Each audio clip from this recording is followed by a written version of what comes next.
Hello, folks. John Chenolsa here, live from Mechanicsville, Virginia. And the weather's turning chilly, but don't let that stop you. Know we got one hell of a hot panel for y'all tonight.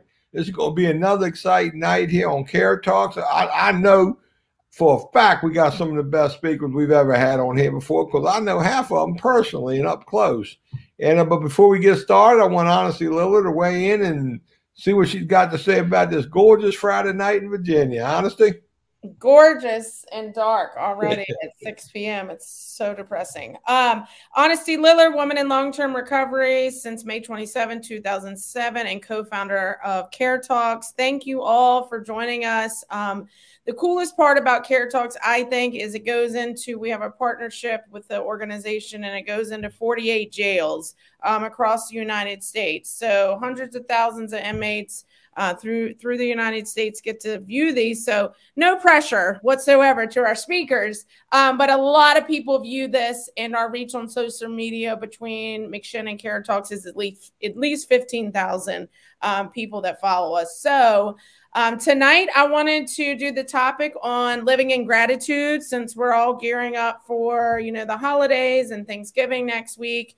And addiction solutions, and gratitude is a huge part of my personal recovery, and I know John's too. So I wanted the speakers just to touch on how they live in gratitude and have an addiction solution, and speak about their organizations or whatever they would like to as well. So just welcome. I'm excited to see everyone, and thank you all for joining us. Well, thank you so much, Honesty. Some of the new folks, they may not know me, and I'm a person in long-term recovery from substance use disorders, and for me, that means I've been clean and sober a little over 39 years, and just an incredible lifestyle. And if you struggle with addiction, substance use disorders, trust me, you will not regret living a recovery lifestyle versus an active addiction lifestyle. And if you're a loved one or a family member and you're trying to find help for your loved ones, of course, McShin's always a good first stop, but recovery. I don't care what community you're from, anywhere in America, you probably are close to some sort of recovery organization that is full of hope dealers that have and lived a life of gratitude. So you seek them out and you'll find them. Tonight, our first speaker we got is somebody who I met a little over a year ago, because he's got a year clean now. And he came to us from, I believe, Virginia Beach. He was locked up in jail, and the judge took a look at him in his case, and this fellow's as far as I'm concerned, he's an American hero. He's a combat Army veteran, and he found himself in trouble in jail, and the judge said, boy, you don't belong in jail. You belong in recovery. And he had some people close to him that found him a recovery resource. And I'm not going to tell you everything about him, but I do know his nickname at McShin is Grateful Rob. And he has a tattoo on his arm. I'm sure he'll show it to you. There you go, Grateful Rob, the grateful one. And he is such an inspiring young man. I mean, I can't tell you how much I love him and care about him, and just how powerful a person he is in recovery, and the impact he's had on people's lives. And we look to him for great things in the future. But without too much ado, I want to introduce everybody to Grateful Rob. Rob, take it away, my brother. Thank you so much, John. I love you. So I'm Robert, grateful man in recovery from a substance use disorder, which means to me I'm a productive citizen to the community. I'm a father. I'm a son. I can be a friend today. And a few things I was going to go over tonight was growing up, I was an athlete throughout my childhood all the way into high school. And I had two younger kids in high school. And at the end of my high school, I dropped out of school with nothing.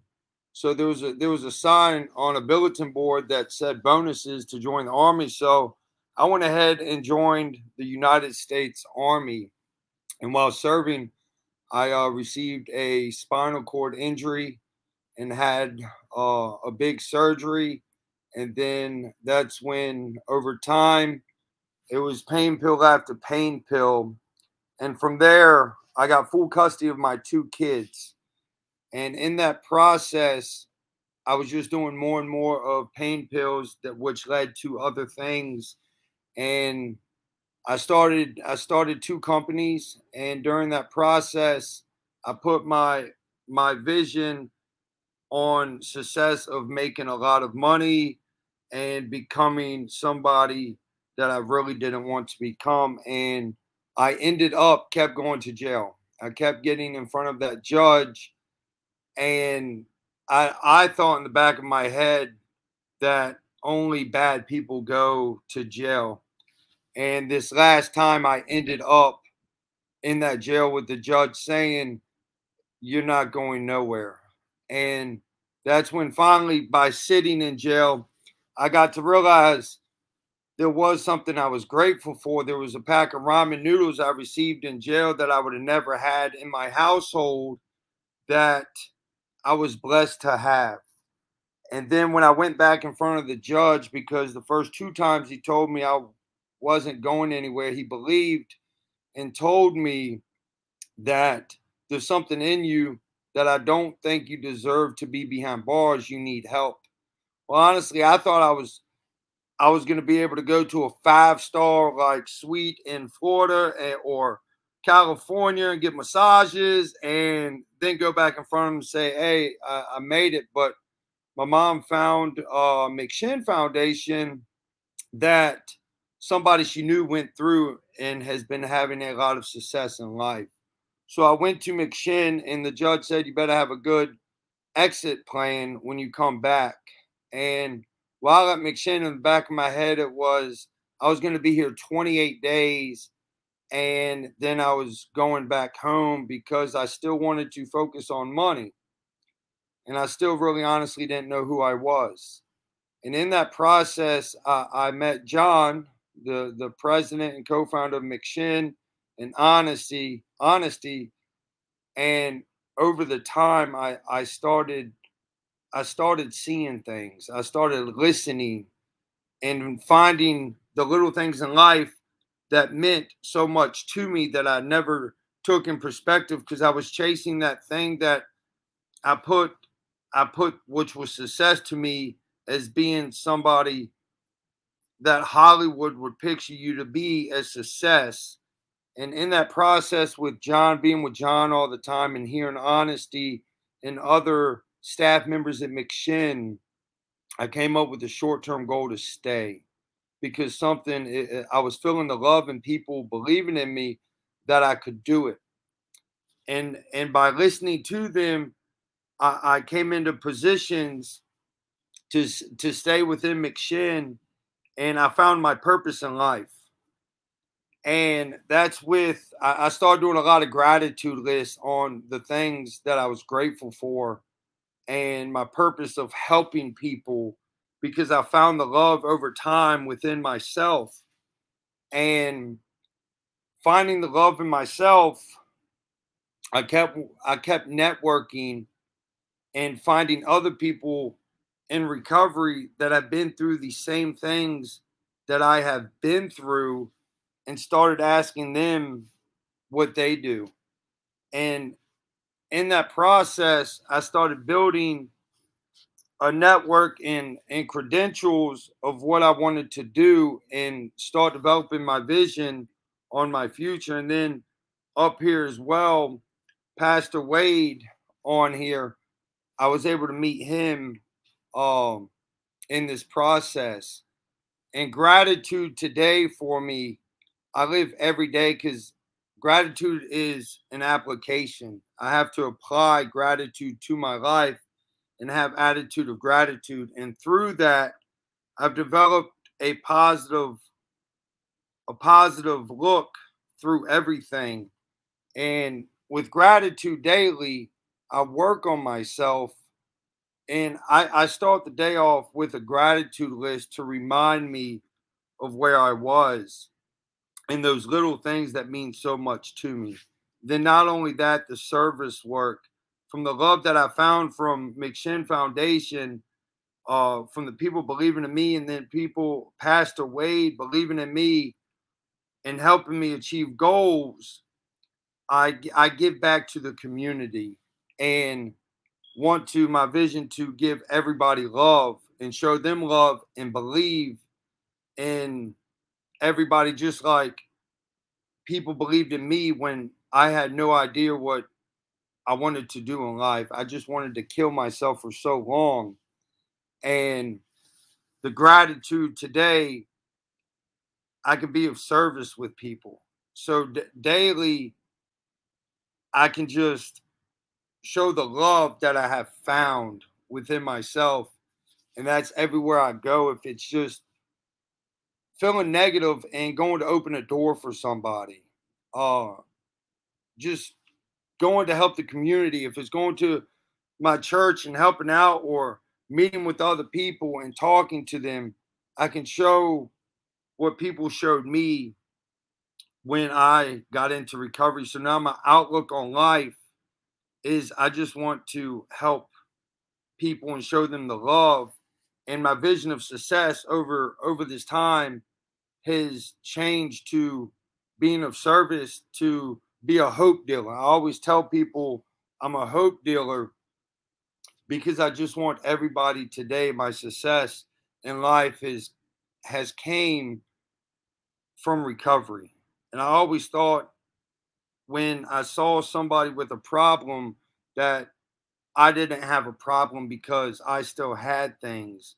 And today I can tell everybody I'm a grateful man in recovery, but it took the people believing in me and helping me and now having a purpose of being a hope dealer and being able to be a friend and mentor and just be there for people from, like I said, just coming to McShin and seeing them do it has helped me find my purpose in life and has helped me be able to sit here and say that I love myself.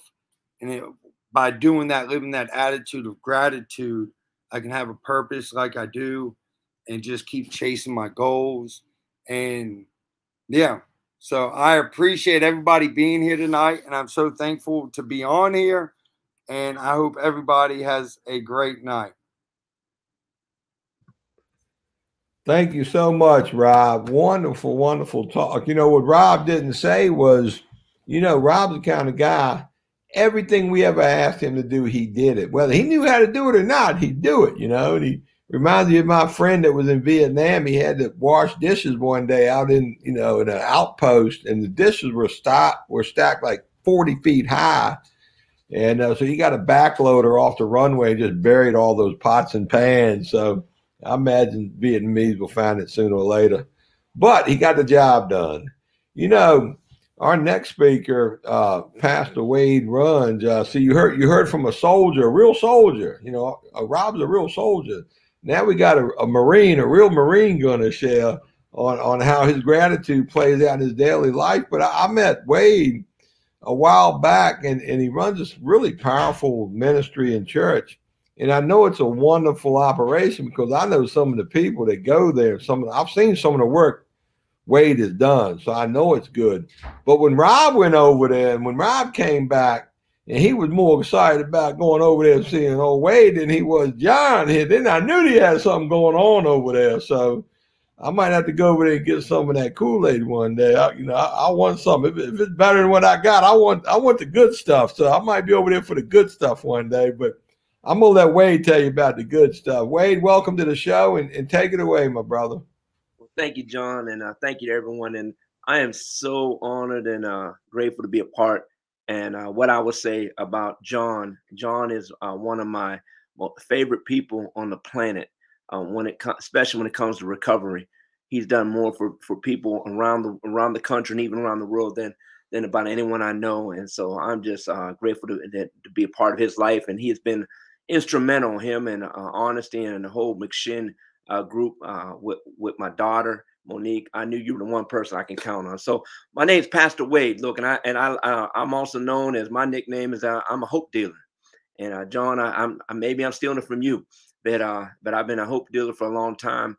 I've been in a long time recovery. I'm a recovering alcoholic, sober by the grace of God since January 19th, 1992. So I'm getting ready to celebrate my 30th anniversary in January. In fact, John's going to be one of the speakers for our celebration. So I'm looking forward to that 30 years. So how did I get there 30 years? Look, my life was full of growing up where all I knew was having men in my life who were alcoholics. It runs in my family on both sides. I'm Irish on one side of the family and Croatian on the other side. And I guess it runs in our blood. But I grew up in the midst of that. But I joined the military, joined the United States Marine Corps. And I thought by joining the Marine Corps, I could run away from my problems and my troubles. I thought if I had enough discipline, maybe I can get my life together. But really, all the Marine Corps did initially for me was taught me how to fight. And so I was an angry drunk who knew how to fight. So you know how the rest of that story would end up.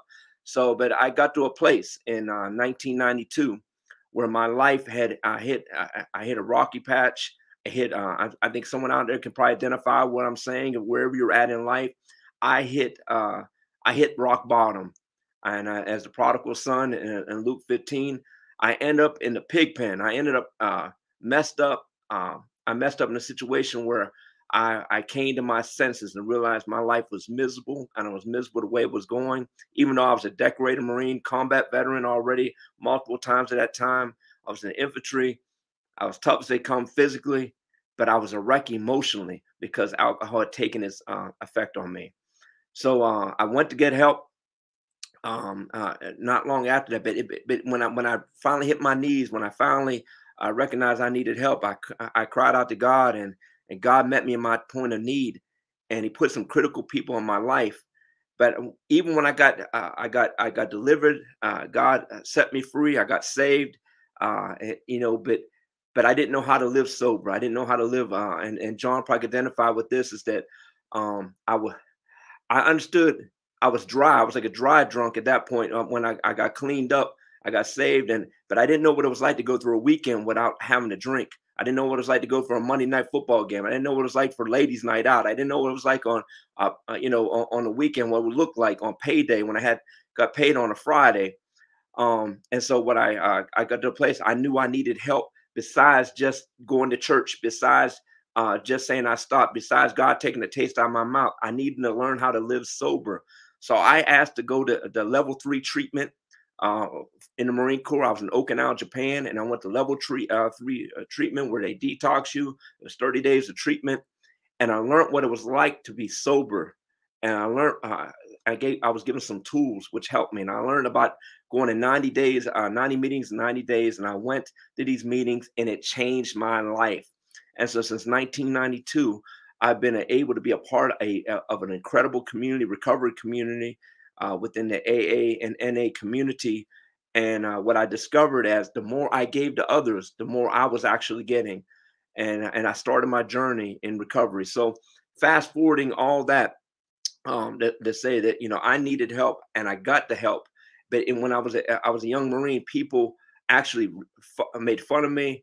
They tried to keep me from getting help, because they thought that I was being weak. But I would tell you, just like the Bible says, when I'm weak, He is strong. God is strong. When I admitted I couldn't, life became unmanageable. When I came to myself and realized I needed help, that's when I was able to get help. So for all the years while I was in the Marine Corps, 21 plus years service, I retired.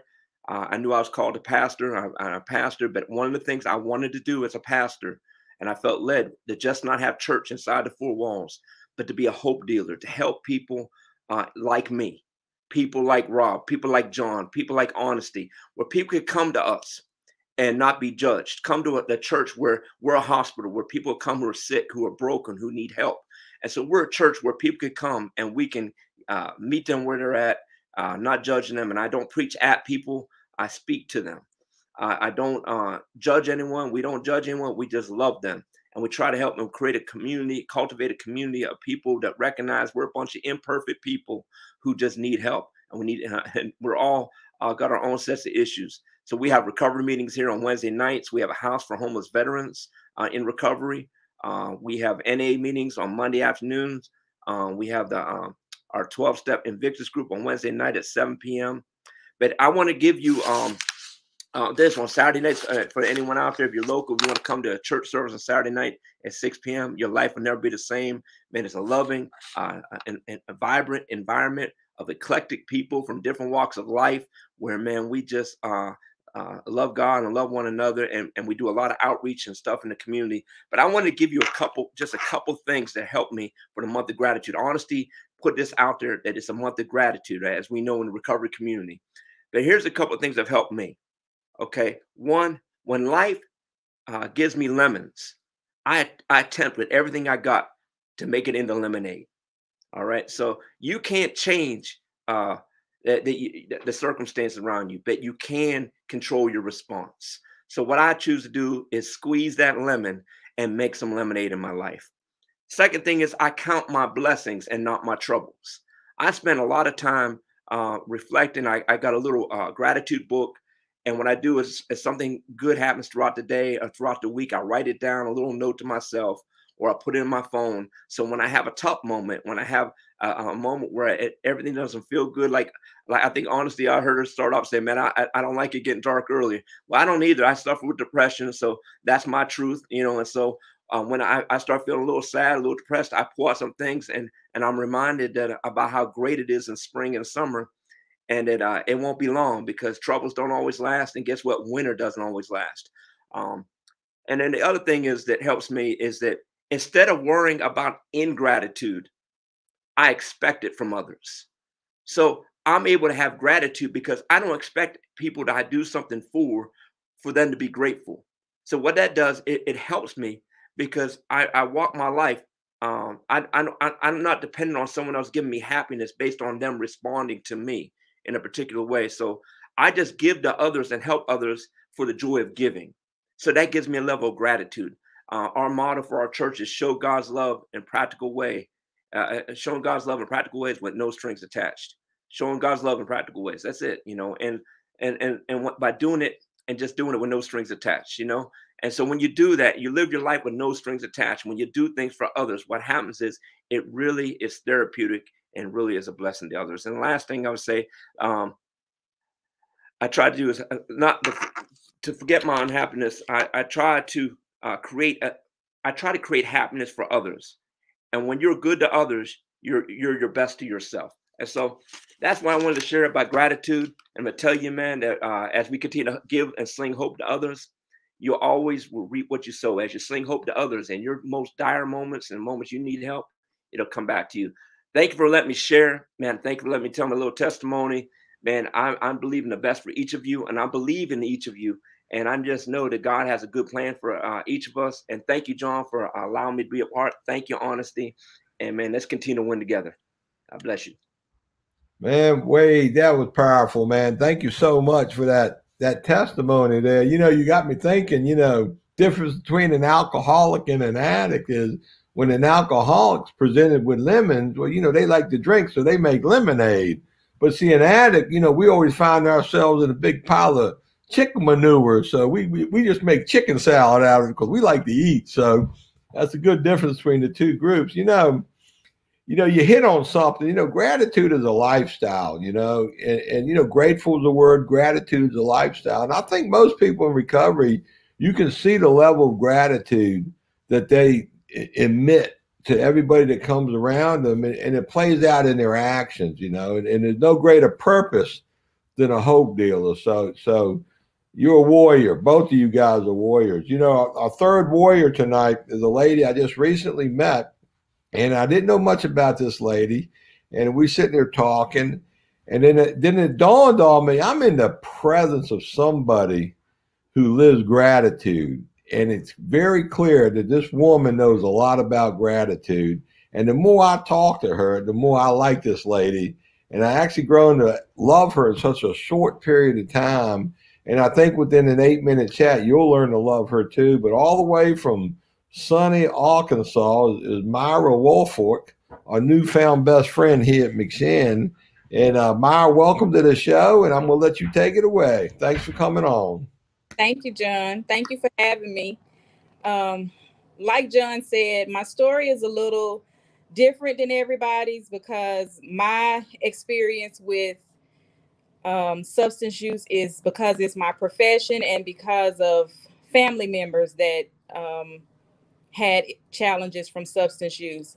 And so as an individual growing up and experiencing some of the situations that I was put in because of my family members' addiction, it drove my career path.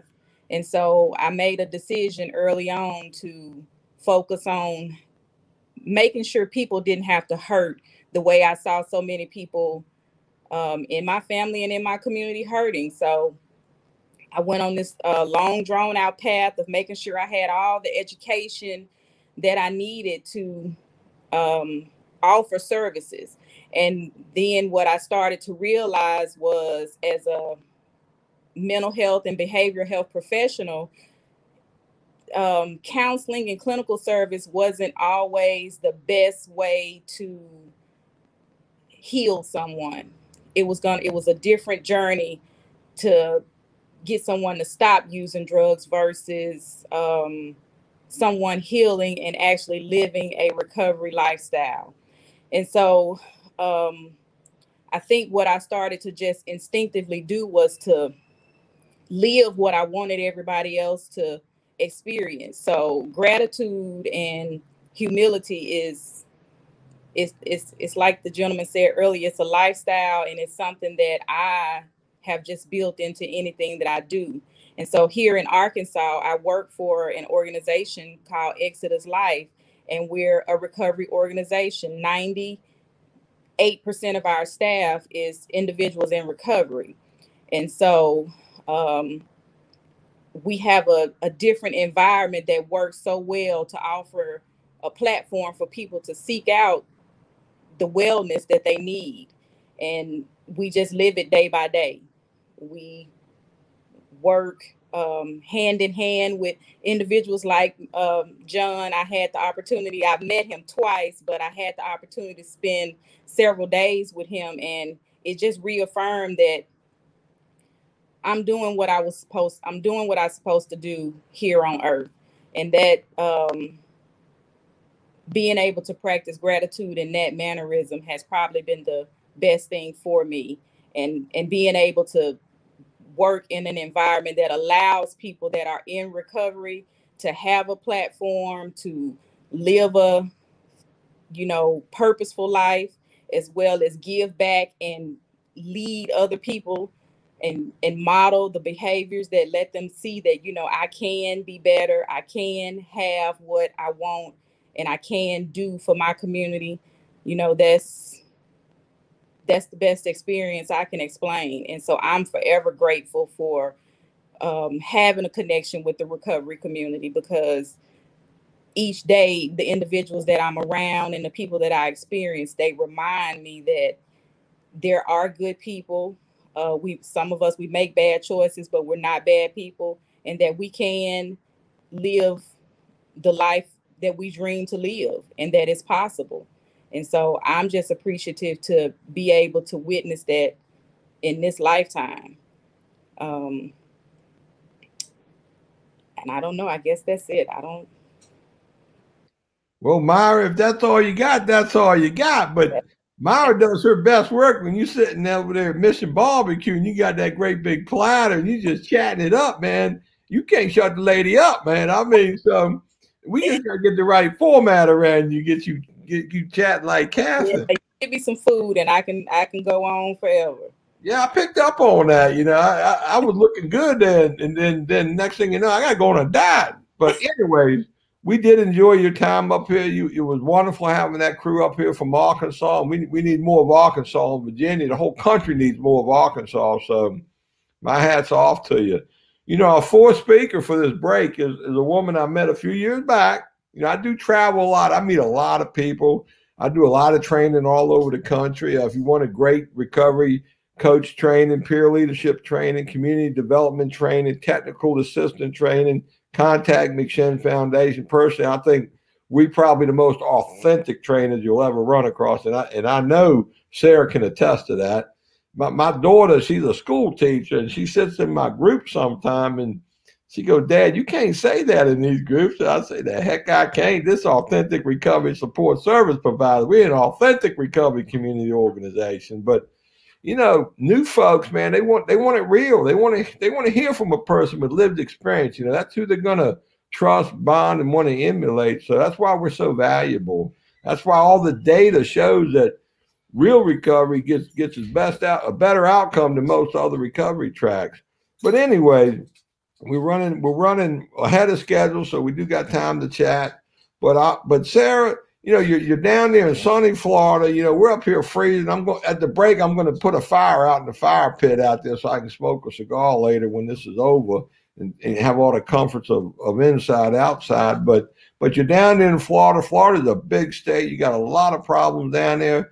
But that organization you work for is really kicking ass, taking names, man. I've been down there. I've seen Rick at work in your organization, and be sure and talk about that for a minute when you talk.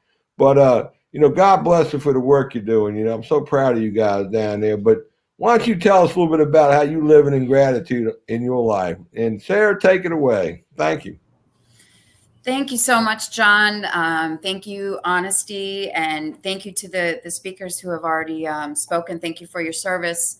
My name is Sara Barkley. I'm a woman in long-term recovery. What that means to me is I've not used a mood or mind-altering substance since November 5th, 2013.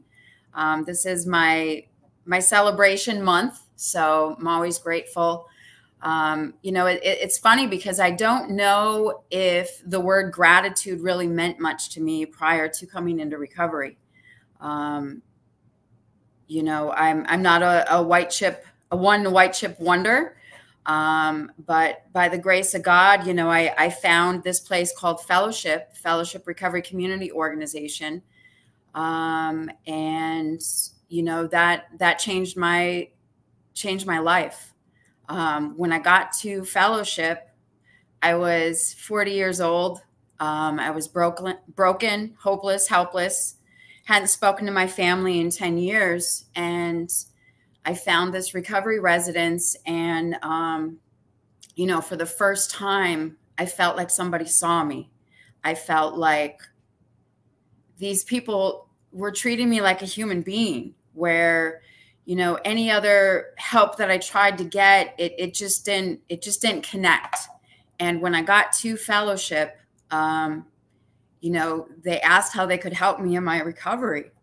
And it blew me away, it was really authentic, really real. They were sincere and genuine, and I started on my recovery journey. And I realized, that I had found my purpose after some time. One of my favorite quotes, I always like to recite it. Sometimes I butcher it a little bit, but one of my favorite quotes is by Mark Twain. And the quote is, "The two most important days in your life are, number one, the day that you're born, and number two, the day that you realize why." And I've made it my mission to ensure that I work for a Fellowship Recovery Community Organization now. I started out as a housing manager and a recovery coach, and I worked my way, up the chain and up the ladder, so to speak. And I've made it my mission to ensure that everybody has the same experience that I had when I came in. We're out there, we're sick, we're helpless, and it's. So anyway, that's, I've made that my mission to ensure that does happen. And I've been with Fellowship it's coming up on 8 years now. We have over 150 male residents and 30 females. And we also have a new initiative that we started about 3 years ago called the Recovery Respite. And it's a short-term safe place where somebody can go if they've had a reoccurrence of use. And it's something that, it was like the perfect, storm, so to speak. About 3 years ago, fentanyl really infiltrated the drug supply here in Florida. And, people continue, to overdose and die, but it really started about 3 years ago. And so if somebody would have a reoccurrence of use in the housing, they would have to leave. And, the guilt, shame sets in and they continue to use. So we came up with this initiative to give these individuals a chance to stay in the continuum of care. You had a reoccurrence of use. Let's get you somewhere safe. Let's keep you there. And then you get right back into recovery. living in gratitude is, you know, I remember in early recovery hearing speakers speak and say, oh, I'm so grateful, you know, for having a substance use disorder. And I never understood it until I understood it, because I wouldn't be able to experience the experiences that I do today had I not, you know, faced my demons and, you know, surrendered to this disease of addiction. You know, so I'll forever be grateful that my higher power touched me with this, because it's enabled me to help others, you know, and be there and meet them where they're at, however I need to meet them. September was recovery month. And one of the things I'm working on, and as a woman in recovery, I continue to work on myself. I don't have this, you know, and, you know, by the grace of God, there go I, you know, at any time. So, you know, I have to continue to work on my own recovery. But one of the things I'm working on is gratitude and the heart connection, not just writing down what I'm grateful, but actually feeling it. And September is National Recovery Month. And I was driving around somewhere, picking something up to get some event together. And it overcame me. Like, wow, I get to do this. This is our month. And, you know, I'm entrusted to work with these individuals and get to show up for them. And it's to feel that, you know, in my heart, and just I'm grateful every day. You know, I've mended my relationship with my family, and I'm a veteran as well. Air Force, no jokes, guys. And so, you know, it's been an ongoing process to mend that relationship with my family. And for the first time, you know, on Veterans Day, my family sent me, you know, a note and just said, thank you for your service. And that note meant so much to me. And that's, you know, I feel that, you know, and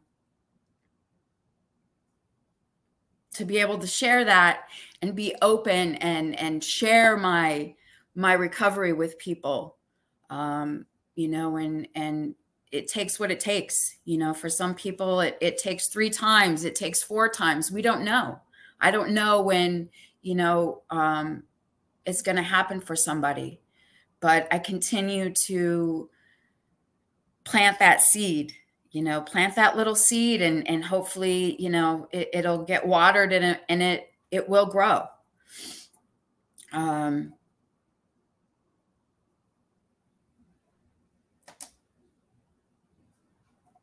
It's amazing to continue to be able to do, you know, what I do. When I first started working with our organization here in South Florida, there was like 1 RCO. And within the last 3 years, we now have 25 RCOs sprinkled throughout the state of Florida. We recently came together for, you know, for an event, and to see the room filled with all these people. And, you know, the recovery movement is happening in Florida, and we are recovering. And I'm grateful to have a seat at the table. I'm grateful to help fight the stigma and, you know, be that voice for somebody who doesn't have a voice or isn't ready to use their voice yet. So the position I'm in, I am eternally grateful for. And I think that's all I have. Thank you so much, Sarah. You know, I didn't know you was an Air Force veteran. I would never joke about Air Force veterans. You know, my brother's an Air Force veteran. My brother-in-law is retired lieutenant colonel in the Air Force. My nephew's in boot camp right now. And they all agree, hands down, the Air Force has the best golf courses all branches of the military. Nobody will argue with that. And the chow halls, oh my God, it's like going to a restaurant. I mean, I don't know how you guys put up with those golf courses and restaurants, to be honest with you. But we can have that debate another time. You know, when we started McShin, I was 22 years clean. You know, when me and my wife founded McShin, So I knew all about, you know, purpose and living gratitude and doing service work. And I remember, you know, somewhere along the line, a lot of folks in recovery, they'll get this thing called a God of their understanding. And a lot of times, you know, you'll live your life, you'll say, okay, your will, not my will. And when we started McShin, you know, I wasn't sure if I was self-willing something or if it was going to be, you know, the God of my understanding's will. But, you know, here we are 17 years later, a multi-million-dollar nonprofit charity. I mean, reaching the world, you know, and I think the key is we demonstrate our gratitude through our actions.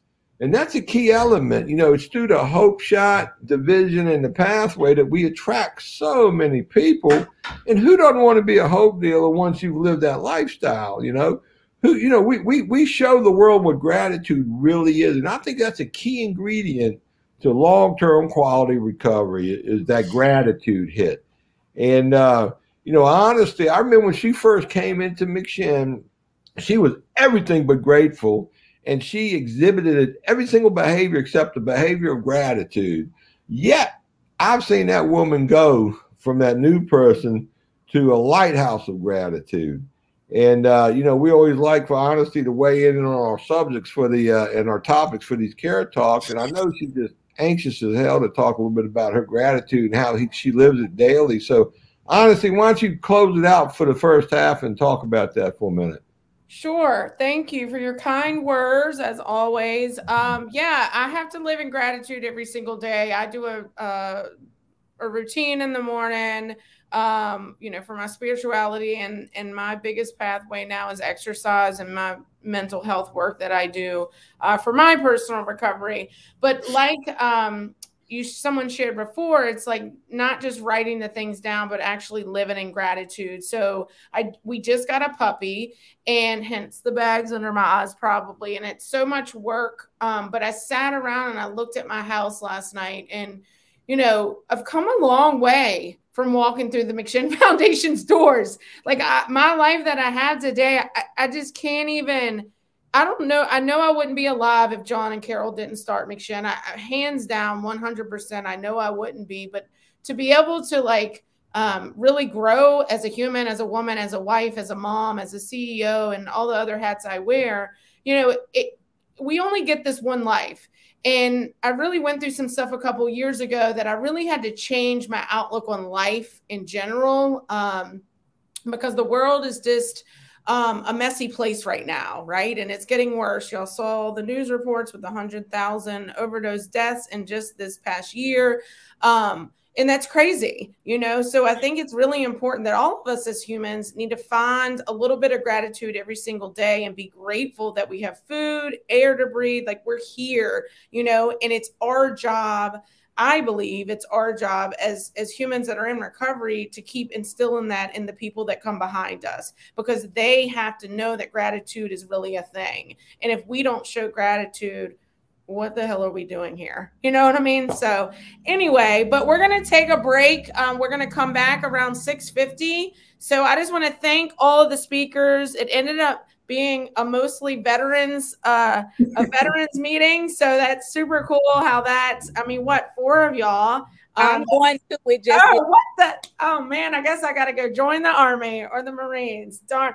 John calls me a soldier all the time. So I feel like I am a little bit. Yeah. So this was cool. Yeah, this was really great. So thank you all. You're amazing. Share this on Facebook. And yeah, we love you. Yeah, but I can say you would make a good Marine. You are definitely qualified to be a Marine. So. I think I did lots of push-ups. So but I will say the Air Force did have the best food wherever we went. I will say that. You're muted, Wayne. You're on mute, Wayne. That's the Marine mentality. They don't even know when they ain't being heard. Can you unmute me? You're unmuted. Okay. What I said this about the Air Force is that I met my wife on an Air Force base, and it was because the Air Force guy was trying to talk to her, so I had to take him down and break him down.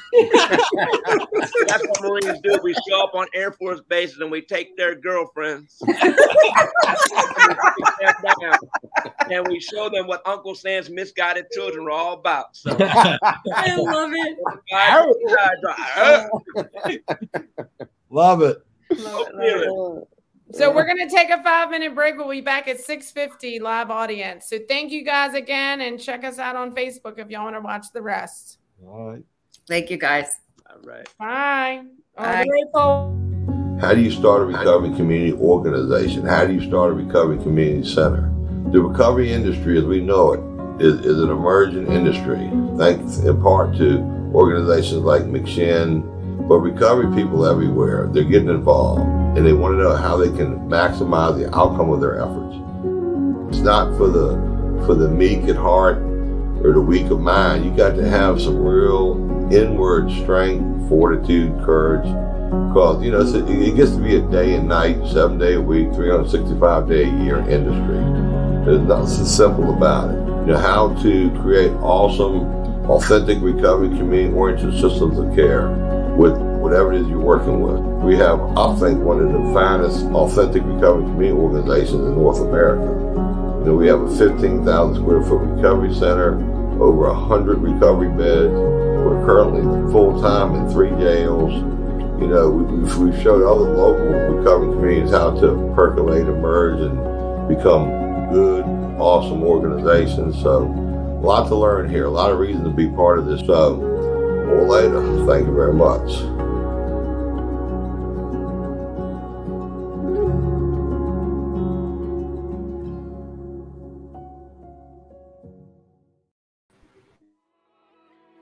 My name is Honesty Liller, and I'm a woman in long-term recovery. And what that means to me is I've been drug and alcohol free since May 27, 2007. I tried every form of treatment for my heroin addiction, and what worked for me is a strong network of recovering people and the McShin Foundation. I am able to walk in my purpose every single day here at McShin and help people just like me. I lived in the female house for 5 months and then started my employment here at McShin.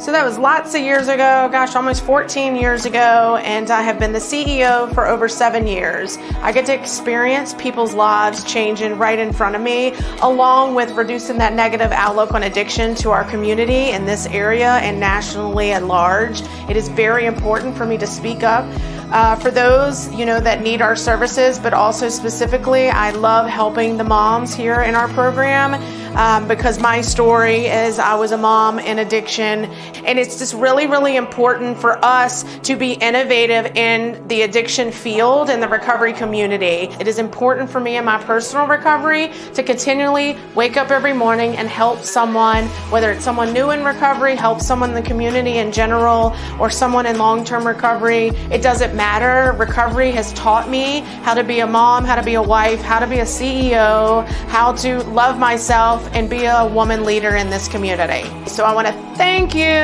for all of your energy and all of your support of our mission of healing families and saving lives.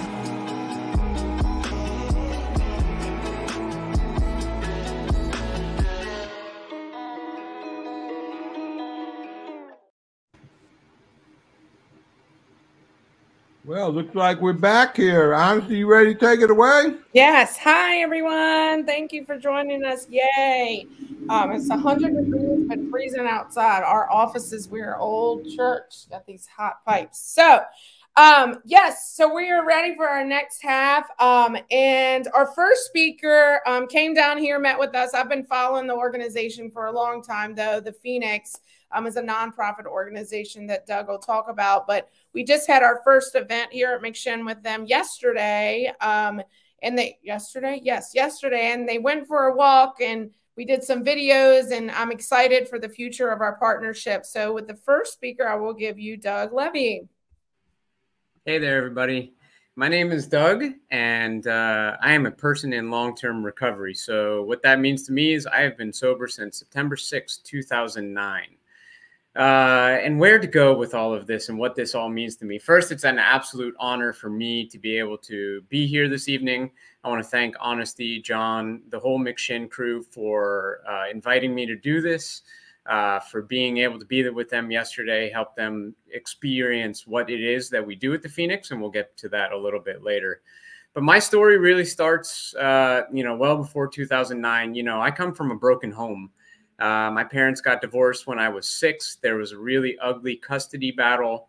And there's just a lot of trauma in my life when I was growing up. And, through that custody battle, I ended up with my mom, and then that relationship fell apart, and I moved in with my dad. And around the time when I was 14 or 15, a friend had snuck into his house and stolen a bottle of alcohol, and we went to a park and drank it.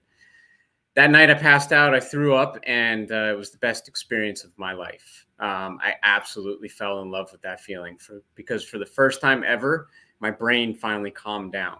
All the experience of the trauma, all of the angst, all of the heartache that I had been feeling, I had finally found what I thought was a solution. And little did I know that I was only lighting a fire under the problem. So my problem started pretty quickly. In high school, I can't even go back to the number of times that I was arrested. I'll never forget the day that I turned 18. I was so happy that my juvenile record was going to be sealed. I could start over. And that got sealed. And within a couple weeks, I ended up getting my first DUI. That scared me a little bit. I grew up in Southern California, and we had moved out to Virginia. I had dropped out of college. I didn't know anybody. I really enjoyed smoking pot when I was in California, and I drank a little bit. But when I moved to Virginia, I wasn't able to find, connections like that. So I really turned to alcohol. And within a few weeks, I'd gotten that first DUI, and it got me a little bit scared. I got my life organized for a minute. I had to go through all the hoops that we go through when we get arrested. But coming out of that, I'd been to treatment. The day I walked out, I went and met my friends at the bar. I ended up getting into JMU, and about a year later, I got another DUI. And then a couple years later, I got another DUI. Each time it scared me a little bit, right? And I was able to focus, and I got through school, and I kind of say without those, I might not have made it because it scared me a little bit each time, but it didn't scare me enough. So about 6 years later, in 2009, after I graduated, I got my third DUI in 10 years in Virginia. I had a full-time job. I had bought a house. And this time with that third DUI, it was a felony, and I thought I was going to lose everything. So I got really scared. They put me into a jail cell that night in an oversized jumpsuit. They took the shoelaces out of my dress shoes because they were afraid I was going to kill myself. And I stood in the mirror, not even recognizing the person that was looking back at me. And I got out the next day. My dad had bailed me out again. And I was just stumbling around my apartment. I lived on the 17th floor of a high rise. And I thought, the best idea would be if I could just jump off the balcony, and then everything would be over. Prudence came into my life at that time, and somebody came to pick me up and take me to a lawyer's office. And I remember sitting in that lawyer's office, and the receptionist looked at me and could tell that, I was miserable. And she just whispered to me like, "Hey, have you thought about AA?" And I looked at her and said, "Well, they get me out of trouble." She said, "Just go check it out." And I went and checked it out, and I met some people, and, I was geared and focused on just getting out of trouble. But I was also at that time recommended to go get some intensive outpatient treatment. And so I joined an IOP, and there was a counselor there that was able to really, really connect with me. And he saw through, one of my biggest character defects was I lied about everything. I had no idea what the truth even was. And he was able to help me cut through that. So I stayed in that IOP. I was attending AA. I was driving illegally on my license. So I got that. I got caught for that as well. So I dug my ditch a little bit deeper. But I learned a lot in that year. And I really held on to that. And with a year of sobriety under my belt, I went and faced the judge, and I got sentenced to a 3-year sentence, all but 90 days suspended. And I went into jail. And some miracle, about 10 days later, they decided that they let me out with an ankle bracelet. So I got out with an ankle bracelet. I had a breathalyzer at my house. I had lost my license for 3 years, so I was relying on, new friends and new people I'd met in AA to get around. And I look back at that time in my life as the most pivotal time. I made new connections. I was starting to build healthy habits. and really building what now today I understand is recovery capital. And, you know, I made it through that time with the ankle bracelet. I made it through the time of probation. I made it through 5 years without a license. And I did that all because I actually let my life change. You know, I stayed in that outpatient group for almost 2 years. It's a 4-month program. And I just kept redoing it and redoing it. And finally, my counselor looked at me and said, you know, you might want to move on. It's time for you to grow a little bit. And through him, I got certified as a peer recovery coach. I started volunteering in Fairfax County. I was running groups and, again, building more of that recovery capital in my life. And it was through running that group one day, we put on a video at the end of the group, and there was a TED Talk by a woman named Jackie Helios. And she's the deputy executive director at the Phoenix. And she started talking about how they had found a link between physical activity and recovery and the changing of brain chemistry and the building of a community that way. And they had discovered something called the Phoenix. At that time, it was called Phoenix Multisport. And at that time, you know, I had smoked cigarettes when I was drinking. I did every drug possible. You know, if somebody ever told me to go out for a run, I would have told them that they were crazy. And around that time, my boss had challenged us to run the Marine Corps 10K. So I'd started running at that time. And I'll never forget with running, you know, I was new in sobriety, and my sponsor was talking to me about meditation. And I would try to meditate, and I could never calm this thing down. The first time I went out for, like, the first time I really went out and got out to like a 3-mile run, once I hit that 3-mile part, this thing actually finally calmed down for the first time. And I was hooked. So I found, you know, that the Phoenix was talking about something that I experienced. So I had to go find them. And at that time, you know, they had started in Denver in 2006. We're expanding into Boston, and had some programs running in California, around Colorado. But weren't in DC. So I got to meet some of the folks and said, you know, hey, if you're ever going to be around in the DC area, I'd love to get involved. We kept a connection, and I attended some of their events and became a member. And then in 2017, as I was navigating, you know, life and career and sobriety, you know, I'd become a runner by then. I went out to the Big Sur Marathon. I run the marathon. And I went out there with a little blurry vision in one of my eyes. My dad, who's a doctor, said, oh, you should probably get that checked out. I came back and you know, the doctors had decided that I had a lazy eye, and we just let it go. And I went through that summer, and the headaches got worse. The vision got worse. You know, I had no energy. I wasn't able to sleep. Lo and behold, I had a massive brain tumor that was growing on my pituitary gland that was crushing my optic nerves and about to crush my carotid artery. And my dad, who's a doctor, figured this out. He was living in Houston, Texas. I live in DC. He hopped on a plane, came in, barged through the door. We had an MRI and had me in emergency surgery the next day. And I woke up from that surgery going, you know, what am I doing with my life? You know, my background's in hospitality. I worked in the private clubs. I worked with a lot of, you know, high-end, you know, parties and swanky events and all this different stuff. And it wasn't fulfilling. And, you know, I really got a lot out of my volunteer as a peer recovery coach and doing all those things. And I made the decision at that time, that's what the direction I wanted to go with my career. And by 2019, I was able to start a nonprofit with a friend called R1 Foundation. We provided tools and resources to underserved communities. But then COVID happened. So, you know, as a new nonprofit, we weren't really able to hold on to that at that time. So I went back into hospitality, and I was really struggling.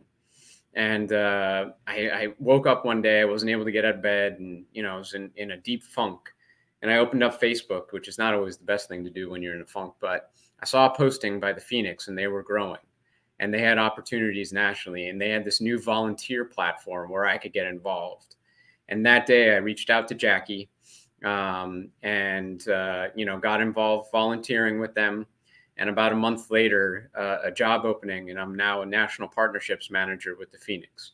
So who are we at the Phoenix? We are a national sober, active community. So with a heavy emphasis on the community. We provide free events for anybody who has 48 hours in recovery. That's the only requirement. Everything is free. So we provide classes like CrossFit, we do yoga, we do meditation, running, walking like we did at McShin. But we also do book clubs. We do, poetry groups, art get-togethers, coffee, anything that brings people together. We do have a heavy emphasis on the active portion. That whole thing I talked about with running and how, physical activity can change the brain chemistry. I know Honesty's got a lot of that in her story as well. It really means a lot. And we are really rooted in that recovery capital movement. So somebody that comes through treatment or somebody that's newly getting sober, they can plug into the Phoenix anywhere. So we're in 30 states, 72 communities, but we're also everywhere because we have a robust suite of virtual options. And all you have to do is download the app or go onto the website, and you can connect to somebody who's in recovery, practicing healthy activities. All you have to do is have 48 hours of sobriety. And it's really changed my life. And the goal is to go out and change other people's lives.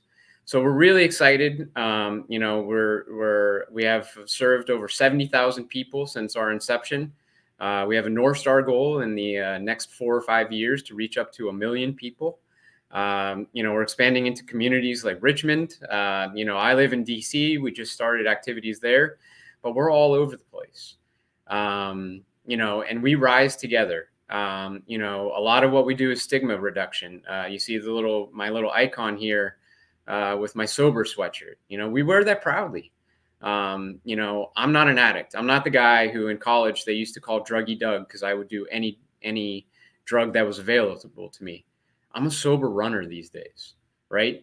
Everybody who comes across me goes, "Oh, you're Doug. You're the runner." I'm much happier being the runner than being druggy Doug. So, I'm extremely grateful to be here. I was checking out the first half of everything. A lot of veterans in there, and extremely grateful for their service. I'm a huge admirer of the McShin Foundation. And to be asked to be here and to be speaking tonight, it's an absolute gift to me. And the fact that we're getting this partnership started with McShin, I can't even explain to it. Somebody asked me yesterday, how did it go? We went down, we walked with about 30 people. We talked about the Phoenix, and I came home and I couldn't stop smiling. It's just a really fulfilling way to go through life, to give back what was given to me. So I'm grateful to be here, and I know we're running short on time, so I'll shut it down there. And I'm really excited to hear everybody else who's going to talk.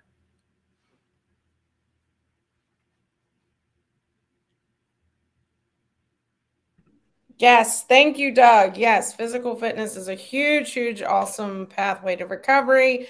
So looking forward to the future and to our partnership at McShin. So our next speaker, I had the privilege to meet him at least one time he came here to Richmond, I do believe with Jimmy. And we got to speak on a fun, it was supposed to be serious, but we made it fun on a NADAC panel discussion a couple weeks ago. So with that, young man, great story, and he loves pickled okra. So I will give you Kyle Brewer. Thank you, Honesty.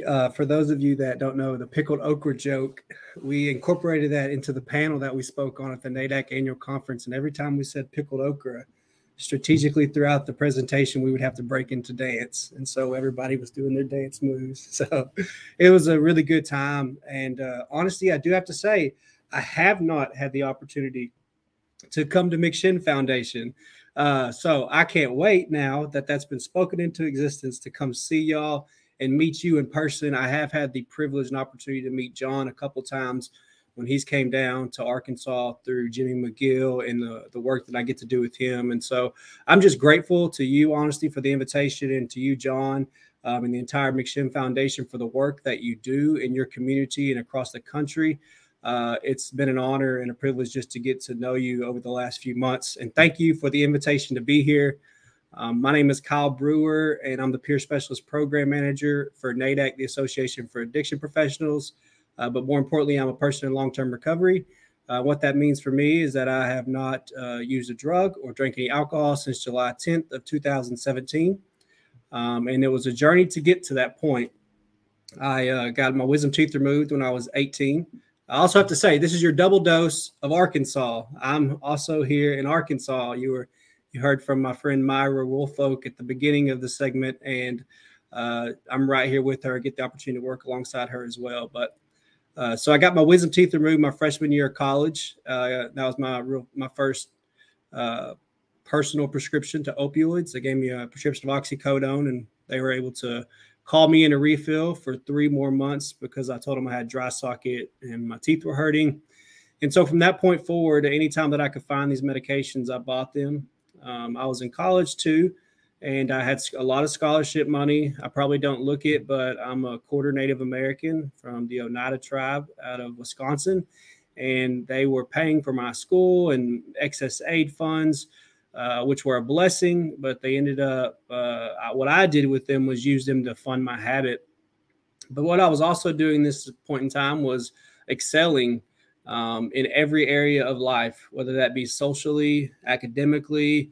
I was fulfilling and holding leadership roles on campus. I was the president of the All Greek Council, the vice president of my fraternity. I was making 3.5, 4.0 GPAs, letters getting sent home to my family. They were really proud, really happy for me, but I was abusing opioids every single day. And after a couple of years, it was no longer about the euphoria or the energy or just the high that it gave me, but it was just about not being sick and doing any and everything I can to keep those withdrawal symptoms from happening. So I was trapped in that. And the irony of the whole thing is that what I was studying, what Myra shared earlier, she said she has a lot of family. Well, I also have a lot of family that suffer from drug addiction or alcoholism in some form or fashion. And so I thought that I was going to go to school and I was going to study about addiction and I was going to help my family. And so while I'm in the middle of my own addiction, I'm actually studying towards a bachelor's of science in addiction studies. And so I make it throughout college. My senior year of college, I kind of limped to graduation. At this point, my family had knew something was going on, but they figured, hey, if we just get him to graduation, he'll grow up, he'll get a job, everything will be okay. Well, the day I graduated from college in 2013 was not a day that I woke up and was just, celebrating the achievements and thankful, gratitude for the opportunity to be the first person in my family to walk across the stage and get a bachelor's degree. What I remember about that day is waking up, and because the night before I had done what I did so many times was I'd, portioned off a certain amount of medication that I was going to snort or use, and I was going to save this amount for the morning. Well, without fail, if you're like me, that plan never worked. And so I woke up the next morning, I had used everything more than I intended to use, and I had the early onset symptoms of withdrawal. And so now I'm panicking because my family's coming into town. I have to put on this face, this image that I've grown so accustomed to putting on, that everything's okay, that I've got it all together. So I'm frantic, going through my contacts, trying to find some pills. I finally find, I got 7 Hydro 7.5s. I remember going and getting those, chewing them up. And that gave me enough, strength to make me feel well enough to walk across the stage and pick up that degree. And what happened next was not what my family wanted to happen or what I wanted to happen. That degree didn't make me get better or change my life or make me grow up. No, but what did happen is from 2013 to 2017, my life spiraled really fast and it got really out of control. So I no longer have the money to fund my habit. So I resort to stealing to support my habit. The 2 things I said I'd never do was heroin and use a needle. Before it was all said and done, because heroin was cheaper, I'd switch to heroin. And then before it was all said and done, because the needle would get me higher faster, I was using the needle. And in 2017, it kind of all came to a head after multiple times of jail, a few times of treatment, homelessness. I was in a drug-induced psychosis. I was trying to get off the heroin, using meth, mixing the two, and I was hallucinating. I got dropped off at a homeless shelter, went to a local hospital where I had to get tackled, restrained, and sedated. Went to detox, and that homeless shelter is called the Nehemiah House. They said when the ambulance picked me up, they said, if you'll go to detox and come back here, we have a recovery program that you could talk about getting into if you're interested. So when I got discharged from the hospital, I didn't have anywhere else to go, and I wasn't necessarily a fan of being homeless. I didn't really want to get help for my addiction, but I didn't want to be homeless. So I went back to that homeless shelter, and I joined their 9-month recovery program, and that was the day I went to the hospital was July 10th, 2017, which is my sobriety date right now. And that's what started me on the journey that I'm on today. This was a 9-month faith-based recovery program. It was Christ-centered. So my story is based off of my relationship with Jesus, and he has changed and transformed my life. And he used that community, that ministry, to show me love, generosity, to show me the people that run the ministry are also very similar to McShin Foundation, products of the ministry. So the directors were both men that have been through the program. And I remember finding so much hope and seeing that, hey, they're living a different life, so maybe I can too. And nothing happened overnight, but after about 6 weeks, I gave my life to God, and I surrendered to the idea that he was going to use this program to change my life. And so at that point in time, it opened me up to start experiencing some change. Not that my circumstances, they didn't change, but things like gratitude started happening in my life. And I learned that my circumstances may not change, but I can change, and if I can change the way that I'm thinking about something, then I can change the way that I'm feeling about something. I can change the way that I'm behaving. And I just started learning slowly by slowly about the process of recovery. I got introduced for the 100th time the steps of recovery, and started working through the steps, going to church multiple times a week, going to groups like Celebrate Recovery. And I graduated that program and has just really just dove into the recovery community in Central Arkansas and around the state. I got connected to a good friend of mine now, Jimmy McGill. That's how I met John. And he told me about peer recovery. And so I started going through the training here in Arkansas and started working in a local emergency department where I was able to take my, my past and my recovery and use it to walk alongside others who are going through the same thing. And since then, I've been able to just progress and evolve in this profession. And just meet a whole lot of wonderful people to the point where I'm now one of the certified supervisors in Arkansas for peer support. And I get to oversee the peer certification models, which is what I do for NADAC, where Arkansas has a 3-tiered certification of a core, advanced, and peer supervisor. And I am the program manager that oversees that entire certification process for the state of Arkansas. And it's a blessing and an honor to work with NADAC, with the amazing people here in Arkansas, and with people like McShin, with John, and honestly around the country. It's just such a gift. So I want to share that because that's a little bit of my story. But I want to talk about our topic, which is gratitude. And like I said, Christ-centered recovery is what has changed my life, And I believe a lot of recovery is centered around the concept of faith. But because it's Christ-centered, I want to read you a little bit of a scripture. It says, "Rejoice always, pray continually, give thanks in all circumstances, for this is God's will for you in Christ Jesus." That's 1 Thessalonians 5, verse 16 through 18. And so what that tells me right there about gratitude is that cultivating an attitude of gratitude is God's will for my life. And I know that's a common question that I've always had, and I still have from day to day. Is like, what's God's plan for my life? What's going on here? What am I supposed to be doing? Well, this is one of the places where it makes it very clear that rejoice always, pray continually, and give thanks in all circumstances, for this is God's will for you. And so what I take from that is that attitude of gratitude and cultivating that on a day-to-day basis is so important for my life. I've also learned that gratitude can be the antidote to a lot of things, including fear, resentment, and a host of negative emotions that arise in the day-to-day, in life. For me, dealing with emotions from the time I was 12 to 27, I was either drinking or getting high on some substance. So if I felt this way, I was getting high. If I was feeling good, I was getting high. If I was feeling bad, I was getting high. If it was my birthday, it didn't matter. My emotions were either numbed because I was currently under the influence, or if I was feeling an emotion, I was very quickly after that using something to make that emotion go away. So learning to process negative emotions, gratitude is a way that really helps me combat that. Another thing is that gratitude is evolving. As I grow in my recovery now over 4 years, things that I was grateful for at the beginning, I can lose sight of that and forget where I've came from. And today I have to remember that what my life looks like today is what I once and my family and so many people prayed for so long. And I can forget that on some days. So gratitude helps remind me of that, hey, like, the things that seem like obstacles are actually opportunities. The things that seem like battles today are actually blessings. The fact that I get to do these things, the get to mindset, I think is gratitude for me. One last thing is that gratitude enhances your vision. And what I mean by that is gratitude is like taking, like, on a really sunny day and you don't have any sunglasses, and you find those sunglasses and you put them on and things are just a little bit better because now you don't have the sun beating in your eyes. So gratitude is like putting on a pair of sunglasses, and it gives you a fresh lens and a fresh perspective on life and your situation. Last thing as I'm wrapping up here about how. So how do I practice gratitude? It's been mentioned multiple times tonight. And if you hear the same thing multiple times, it's probably for a reason. A gratitude list and a gratitude journal, starting your day with gratitude and ending your day with thanks, and not just saying that, but recording it and keeping track of it so you can go back and reference it on times when you're having a bad day or you're going through a storm, and just you reflect back and remember what you've gone through and what recoveries brought you through and how you're still there. Surround yourself with other people who are also practicing gratitude because it's contagious. Gratitude is contagious, but so is negativity. And so being surrounded by other people that are trying to go that same direction is so important.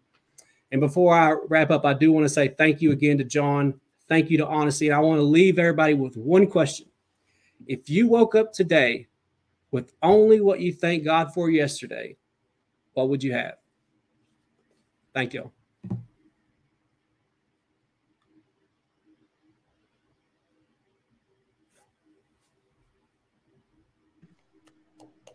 Thank you. Great question. Gosh, that really resonates. So thank you, Kyle. That is amazing. Yes, come on down to Virginia and hang out with us. We would love to have you anytime. And Jimmy McGill is amazing, and we love him here. Our next speaker, I've actually been following her. John hooked me up with Stephanie years ago, or at least told me to do something, and we connected, and I can't remember. It's been 100 years now ago. So I've been following her through all these years, through social media at least, and seeing all the great things that they do in New York, which I would love to go there for Christmas. So and you got a ton of different things that's in your bio, so you can speak on whatever one you would like to. But with that, I give you Stephanie Campbell. Oh my goodness. Hello, family. My name is Stephanie Campbell, and I'm a person in sustained long-term recovery. And what that means for me is somewhere in March of 1989, when I was a homeless, helpless, destitute, burned my life to the ground individual, someone reached out to me and pulled me out of the gutter and gave me some hope. And you know, up to that point, you know, at that point I was 20 years old. And I had been using drugs. I skipped the mild and moderate stage. I went right to severe. And, you know, because I found something that worked. I know a lot of us, and I've heard it, you know, over 30 years that I've been going to, you know, mutual aid meetings and talking to other folks in recovery. But you know, we feel, you know, when we first take that substance, that it's okay to be alive, you know.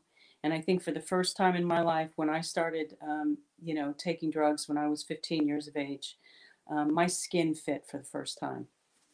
Like many of us, I grew up in a dysfunctional family. My dad was a Hell's Angel. And you know, in the middle of the night, when I was 4 years old, I had been born in Oakland, California. In the middle of the night, my dad threw my sister and I, my mother, in a car, and we took off for Florida. And so, you know, my first message was, you know, you know, if things get crazy, you know, run. And I took that with me for a long time, and I still. You know, my default is run. I've learned in recovery not to run. But I grew up in a lot of pain. You know, addiction.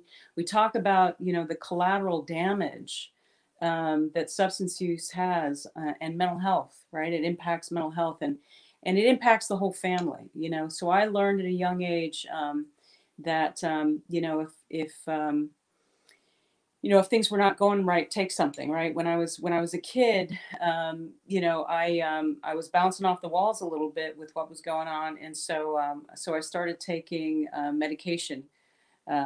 I don't know how well it worked. I was still always getting in trouble. I got kicked out of school when I was in 6th grade. I was going to a Bible Belt Baptist school in Florida called the King's Academy. I was the first girl to get kicked out of school. I think I still, on some subliminal level, carry that with a bit of pride. And I just, I just continued to be, in a family that was very dysfunctional. When I was 15 years of age, I picked up alcohol and drugs, and I'll tell you that that moment changed my life. Thank God that I found alcohol and drugs, because had I not, I think at that point picked up alcohol and drugs, I wouldn't be here. I think we all find alcohol and drugs as a means of coping, and so when I left home at 15, I ripped and roared real fast, and so when I was 18 years of age, I left Florida and I moved to New York, I packed a car full of guns and drugs. That was going to be my down payment for an apartment. I showed up in New York, after I had been stopped by the state police on the New Jersey Turnpike, and my car had not been searched, or I'd be probably in prison still today. And I remember thinking that if I could just make it to New York and start this new life, things will be different. And I started at 18 to use heroin. It was, and I can still feel the feeling of that, that euphoria. It changed, the way that I saw the world. Unfortunately, what goes with that feeling is the chase, and I, my use, and I often say, I was not a specialist. My drug of choice was what do you got, but that drug took me, to a place where, I never want to go back to. And that was at that moment in March of 1989, when someone pulled me out of that gutter. And what happened, and we often talk about it, is, we get the message of hope. At that point in my life, I didn't want to be here anymore. But I looked into that person's eyes, and I saw the hope that maybe, at 20 years of age, I didn't have to die. I started going to meetings down on the Lower East Side on St. Mark's Place, and it was pretty crazy, and I felt right at home there. Chairs would be flying sometimes, but but it was a holding place for me to start to learn how to build my life back together. My higher power has a sense of humor. I did not trust the treatment system. Hospitals for me were a way to get drugs and get patched up so I can go out and, and rip and roar some more. So, this woman took me out to coffee after the meeting. There were actually 3 women. And she looked at me and she said, Stephanie, if you do what you always did, you'll get what you always got. And she gave me a list and she said, you got to get off the streets. And one of the, places for me to go was, for me to call was a convent called the Sacred Heart Residency on St. Mark's on 20th Street between 9th and 10th. And it was run by a bunch of Spanish nuns, and they took me in and they detoxed me in that convent. And for 18 months, I learned what it was to have a curfew. I learned what it was to eat 3 meals a day. And I learned how to get a job. I learned how to apply for public assistance. I started college. I remember going into a meeting with my letter that said that I had gotten accepted to Borough Manhattan Community College. And I was I was so excited because no one in my family graduated high school. You know, I was the first person in my family to graduate high school, first person in my family to get accepted to community college. And so I was absolutely thrilled. And, you know, I started that, that journey. Education is a major pathway of recovery for me. And advocacy is a major pathway of recovery for me. What happened for me simultaneously when I started going to meetings is that a lot of my friends were dying of HIV AIDS. And in 1989, you know, there wasn't AZT. There wasn't, you know, there was a lot of stigma similar to the stigma that we have now around you know, overdose and drug use. It's getting better now, like it did, you know, in the 90s, you know, when I was doing some advocacy. But what happened was, you know, I started doing advocacy with an organization called ACT UP. It you know, collaborated with my, you know, recovery advocacy for myself. You know, I got involved in a student movement, ended up, you know, getting kicked out of that community college because I and 17 other people took over, you know, did some civil disobedience. But, you know, the beautiful thing is that I learned when I came out of that, you know, that education was a big part of, you know, it was goal setting for me. I was able to go to get a full paid scholarship to go to Bard, which brought me to, you know, graduate school. I've got 3 master's degrees, and I don't know that, you know, that certainly didn't make me any smarter, but it kept me focused. And I ended up getting into recovery advocacy back in 2014 when we were trying to expand syringe access in New York State. On my 3rd degree, I ended up getting a social work degree, and I applied for a position at Friends of Recovery New York. I ended up, you know, being the executive director of that organization, and we did a lot of work in New York State to try to get folks, you know, to destigmatize addiction and to really help educate our decision makers about the importance of helping folks get access to treatment and recovery support services, getting recovery community organizations started in the state. And we now have over 30 of those. I was then brought on at OASIS to start the first statewide behavioral health ombudsman office, which I run. We've helped over 5,000 people get access to treatment and recovery support services. And it's just been an incredible journey. And gratitude has been at the foundation of that journey for me. The reason for gratitude for me, and I know Honesty knows that, you know, I write a gratitude list. I start my day, you know, thinking about those things that make my life worth living. I have 2 beautiful children today. I have a life beyond anything I thought imaginable. I have a beautiful partner. I have a little person that is in my life too, that I get to, you know, that she's a part of my life. I get to be a part of, you know, of a community that's global in the way in which we're destigmatizing addiction and recovery. So appreciate the opportunity to be here, and thanks Honesty and John for all that you do. Thank you.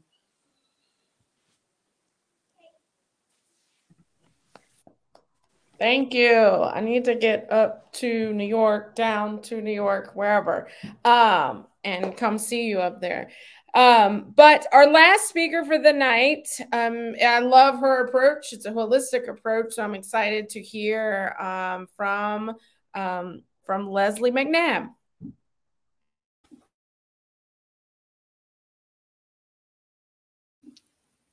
There we go. Hello, everyone. Wow, what an inspiring stories. And as I'm hearing everybody speak tonight, I'm like, yes, I want to touch on that. I want to touch on that. Thank you, Honesty and John and the McShin Foundation for taking a chance on somebody new to the community. Facebook's algorithm showed me this event, and I thought, hey, this is something that I would love to be a part of.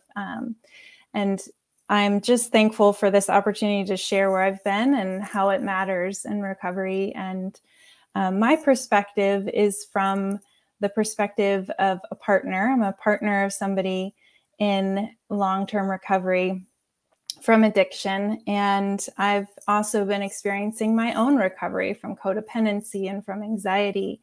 And before I go on, I also want to acknowledge the land that I live on in Central Ohio and its original Native people, the Miami tribe. So I met this man about 6 years ago, and we just fell in love. He's so creative and sensitive, and I care about him deeply. And he shared with me pretty early on his struggles with addiction. And I was really thankful for him sharing that. And at that time, he was sober on sheer willpower. And, you know, after a few months and some struggles came up, you know, the addiction restarted and he returned to use. And it was a roller coaster for a couple of years, and in and out of jail and visiting him there and working with attorneys and all of that stuff. And I just thought, like, what am I doing? What is going on? And like Stephanie was saying, having this impulse to just want to run, you know, that fear, flight, fawn, I just had this desire to run. And yet I still kept seeing these glimpses of hope. And so I'm very grateful for my experience, because it's really helped me to become more compassionate, and it's helped me to find a community. And the people in recovery are amazing, and they have amazing stories. And I feel like the people who have seen the darkest times are the most compassionate of all the people I've ever met in my life.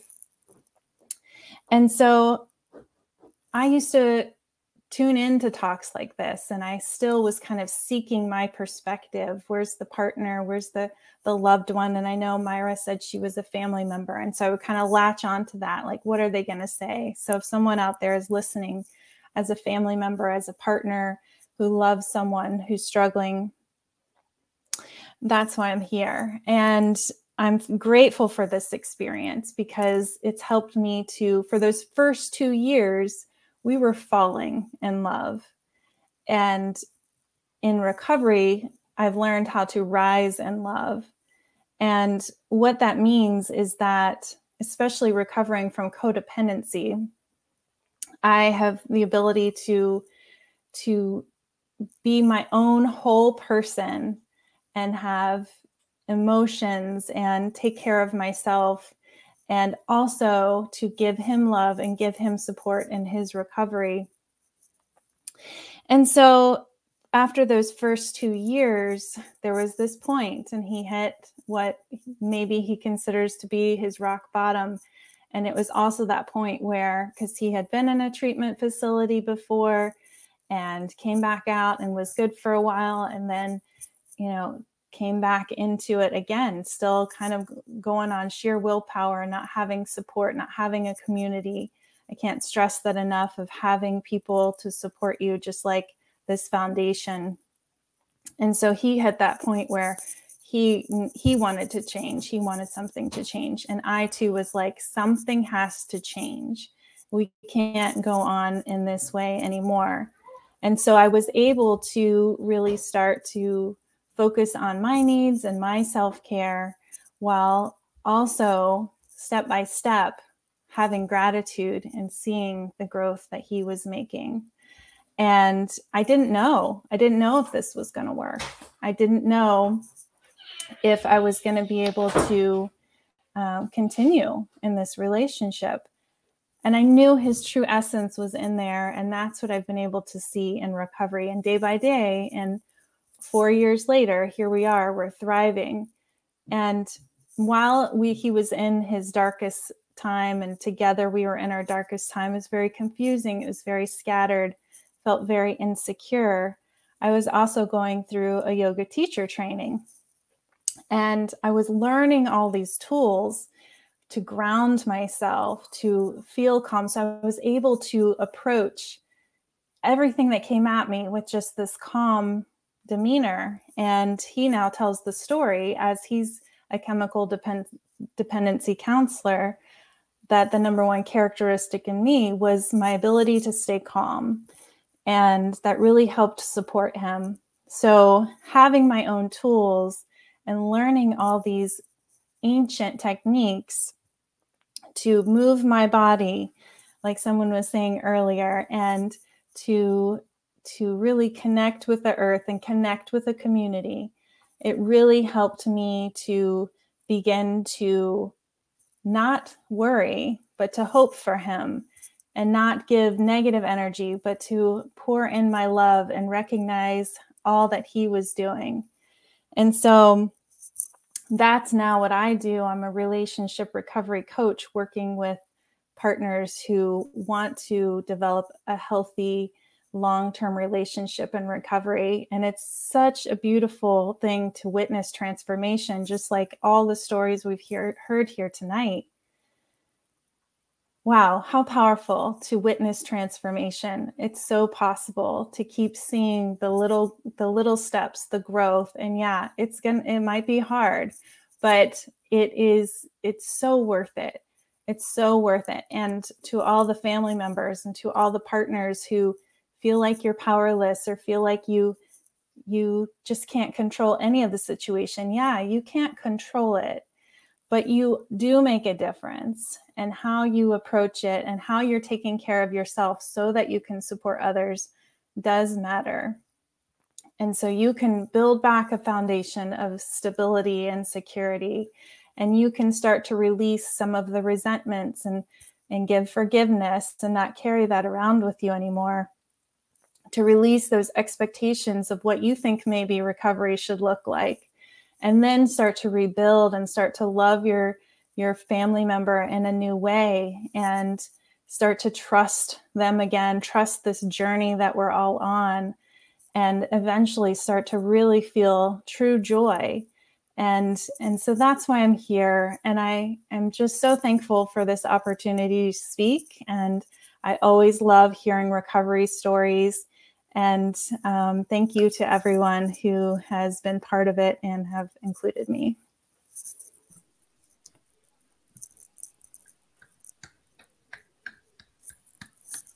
Thank you so much. Thank you to all of you. It's just a huge sense of gratitude just to be able to be here tonight and, listen to all of your stories. So hopefully there are a ton of people who have already, shared some messages. So you guys go look back at that. But I just want to thank all of you again. You can feel the gratitude from all of your stories. Like, we're all here. We're all doing great work in the community. So we should be proud of that, and be very grateful for the life that we have. I don't really have much. I know McShin, we have a ton of events coming up. It is all on our Facebook page. At least 4 or 5, because we do monthly movie nights and the holidays, and Christmas is my jam. So I got a few things I'm working on over here. And John, do you want to talk about Greg's movie on Monday night to our audience and invite them? Yeah, anybody locally or, within 50 miles this Monday at 6 o'clock at Henrico Theater, we're screening Greg Williams' new movie. I forget the name of it. The Pain Scale. Right. Tipping the Pain Scale. We saw it out in Vegas at a sneak preview. It's a masterpiece. And Stephanie, you got to get them up in New York. If you hadn't done it already, you got to call Greg, and I'm sure he'll do a screening for you. It's an amazing film. On December 3rd, we're going to run a bus up in front of the U.S. Attorney's Office in the Capitol and ask them to lock up the Sacklers for, the opioid epidemic and the Purdue Pharma gig. But we do got a lot of stuff coming up. And honestly, you really need to connect with Stephanie, go up to New York, and y'all figure out a trip y'all can do. And let honestly see what y'all are doing up there, Steph, because I know y'all doing some great work up there. And Kyle, I'll be back down in Arkansas soon enough. So that's like my home away from home down there. And I look forward to the Phoenix relationship too. So all you guys. Monday. Yeah. All right. Well, cool, man. Yeah. But man, another incredible Care Talks. I can't thank y'all enough for coming on, because the truth is, these talks in the last year, we get over 1 million views with people locked up in correctional facilities. every day we get emails from people locked up wanting to come to McShin, or, you know, how do they get in recovery? So we're making a big difference. So thank you so much for coming on. Honestly, as always, you do a great job with this. That concludes, you know, my comments for the night. And I'm going to go out back, light a fire, and smoke a cigar. So good night, gang. Bye, everyone. Have a safe holiday. This is going to be the best day ever. This is going to be the best day ever. Wake up. Top of the morning. The bacon is crispy. The coffee is pouring. My meditation is peeling an orange. The bank says I'm already scoring. I got a parking spot right outside. Step into my brand new ride. All we ever get is green lights and blue skies. This is gonna be the best day ever. You got me looking so fresh. I can't get no better. Baby, I'm a T-Rex, ready to rumble, ready to flex. I'm the king of the jungle. Gonna be the best. Shake up. I got a red fruit smoothie. James Brown bumping like I'm living in a movie. Look at me. I do the cha-cha-cha. Look at me. I sing a na-na-na. Tippy-tap-tap like I'm Dick Van Dyke. Chim-chim, I need you to be by my side. Spoonful of sugar, gonna go with it. Oh, baby, pass me the butter, gonna roll with it. This is gonna be the best day ever. You got me looking so fresh.